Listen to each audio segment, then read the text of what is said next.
ఇలాంటి ఇంకోటి అనుకుంటారనుకోవడానికి కాదు. వాళ్ళు చెప్పినట్లు పార్టీలకు అతీతంగా నాతో ఉన్న వ్యక్తులు ఉన్నారు.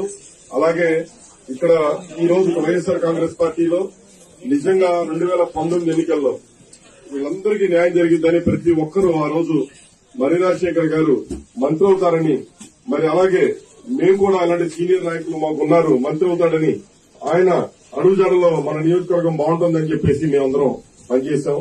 పనిచేసిన క్రమంలో మాకు కుటుంబ సభ్యులుగా ఆప్తులుగా తయారై మొత్తం అందరం కూడా ఈ రోజు నాతో సన్నిహిత సంబంధంగా తయారవడమే ఒకటే కొత్తగా అనేది లేదు అసలు. ఎందుకంటే గత 4 తరాలుగా 3 తరాలుగా అనుబంధంగా ఉన్న ఇక్కడ అన్ని కుల మతాలకు అతీతంగా అందరం వరుసలు పెట్టుకుని పిలుచుకుంటా ఉంటాం. అందరం ఒకళ్ళింటో ఒకళ్ళు భోంచేస్తా ఉంటాం. ఎటువంటి పరిస్థితుల్లో ఏదో ఊరికే కాదన్నా, ఖచ్చితంగా నా మనస్ఫూర్తిగా నేను చెప్తున్నాను, నాకు కాని పక్షంలో మర్రి రాజశేఖర్ గారికి ఇచ్చి 20 కోట్లు నేను చందా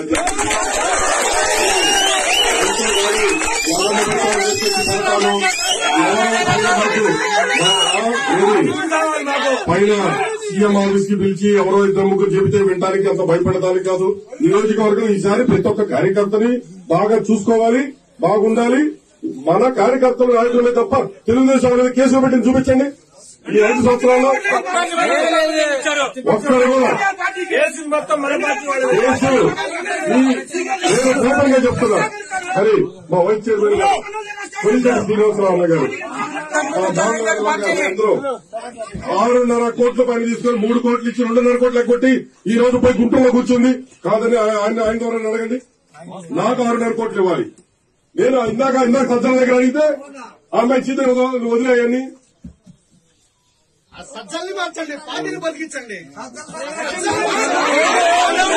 ఎమ్మెల్యేలు మాకొద్దు. ఈ రోజు గుంటూరు నుంచి ఎవరు వస్తారా, లేకపోతే విజయవాడ నుంచి ఎవరు వస్తారో మాకు అవసరం. చిలకలూరుపేట వ్యక్తిగా ఇక్కడ నేను ఉన్నానా లేదా అనే దానికన్నా చిలకలూరుపేట వ్యక్తిని, నిజమైన వ్యక్తి, కరెక్ట్ అయిన వ్యక్తిని పెట్టండి. నిన్న చిలకలూరుపేట వ్యక్తిని ఇచ్చారు. ఒక ఆడపిల్ల కష్టం తెలుసన్నారు, అదన్నారు, ఇదన్నారు. మీరు అన్నట్లే ప్రతి ఒక్కళ్ళు ఏదేదో పాటలు పెట్టారు. అందుకే ఎవరన్నా పాటలు